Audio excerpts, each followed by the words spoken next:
महाशिवरात्रि 2025 एक रहस्यमयी रात। घने जंगल के बीच एक प्राचीन मंदिर था जहां वर्षों से दीप जलते आ रहे थे।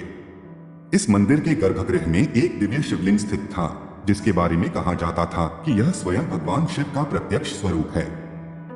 लेकिन इस बार की महाशिवरात्रि कुछ अलग थी।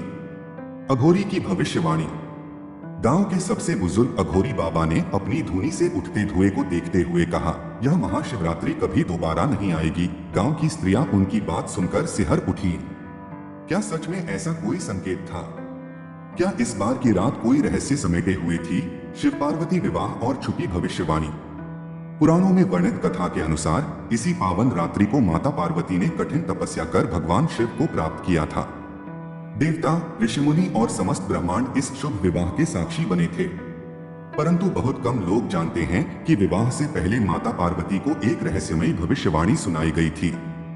एक वृद्ध साधु ने पार्वती जी से कहा था, देवी, जब धरती पर 5 विशिष्ट संयोग एक साथ आएंगे तब एक ऐसी महाशिवरात्रि होगी जो फिर कभी नहीं लौटेगी। शिवलिंग का रहस्य और विलुप्त होती रात। शिव पुराण में वर्णन मिलता है कि फाल्गुन कृष्ण चतुर्दशी की रात्रि को भगवान शिव एक अनंत ज्योतिर्मय स्तंभ के रूप में प्रकट हुए थे। यह ज्योतिर्लिंग इतना विशाल और तेजस्वी था कि स्वयं ब्रह्मा और विष्णु इसका आदि और अंत नहीं खोज सके। परंतु इस बार कुछ अनोखा होने वाला था। मंदिर के महंतों ने घोषणा की कि इस महाशिवरात्रि को जब शिवलिंग पर अभिषेक होगा तो वह एक पल के लिए अदृश्य हो जाएगा। यह सुनकर गांव की स्त्रियां भयभीत हो गईं। आखिर यह संकेत क्या था? शिकारी की कथा और रहस्यमयी स्त्री। एक पुरानी कथा के अनुसार एक शिकारी ने अज्ञानतावश महाशिवरात्रि के दिन व्रत रखा और रात भर जागकर शिवलिंग पर बिल्वपत्र चढ़ाए। उसे आभास नहीं था कि उसके इस छोटे से कार्य से उसका समस्त पाप धुल जाएगा और वह मोक्ष प्राप्त करेगा। इस बार उसी गांव में एक रहस्यमयी स्त्री देखी गई जो अर्धरात्रि में मंदिर के पास खड़ी थी। उसकी आंखों में एक विचित्र चमक थी। क्या वह कोई साध्वी थी या स्वयं माता पार्वती का कोई संकेत? 2025 की महाशिवरात्रि, क्या यह अंतिम अवसर है? गुरुओं और संतों का कहना है कि इस महाशिवरात्रि को 5 दुर्लभ संयोग बन रहे हैं जो हजारों वर्षों में एक बार ही घटित होते हैं। 1.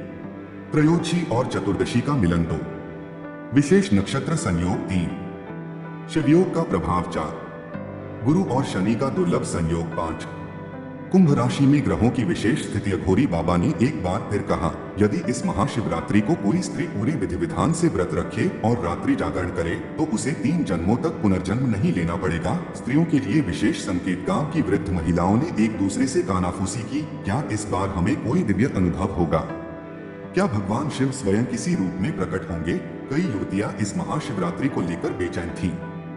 कुछ ने स्वप्न में एक प्रकाश देखा था, कुछ ने मंदिर के शिवलिंग से जल के निकलने की ध्वनि सुनी थी। रात का अंतिम पहर और एक अद्भुत घटना। अंततः महाशिवरात्रि की रात आई। पूरा गांव मंदिर में एकत्रित हुआ। शिव भक्तों ने 4 प्रहर की पूजा प्रारंभ की। जैसे ही अंतिम प्रहर समाप्त होने वाला था, मंदिर के गर्भगृह में एक अद्भुत घटना घटी। शिवलिंग पर जल अभिषेक करते ही वह कुछ क्षणों के लिए अदृश्य हो गया। पूरी सभा स्तब्ध रह गई। मंदिर में बैठे संतों ने घोषणा की, यह संकेत है कि यह महाशिवरात्रि विशेष है। भगवान शिव ने स्वयं अपनी उपस्थिति का आभास कराया है। निष्कर्ष, यह अवसर दोबारा नहीं आएगा। क्या यह सच में अंतिम महाशिवरात्रि थी? क्या भविष्य में ऐसा कोई दुर्लभ संयोग नहीं बनेगा? यह प्रश्न अभी भी रहस्य बना हुआ है। लेकिन यह निश्चित था कि इस रात जो भी सच्ची श्रद्धा से शिव की आराधना करेगा वह भगवान शिव की कृपा का पात्र बनेगा। तो क्या आप इस महाशिवरात्रि को विशेष रूप से मनाने के लिए तैयार हैं?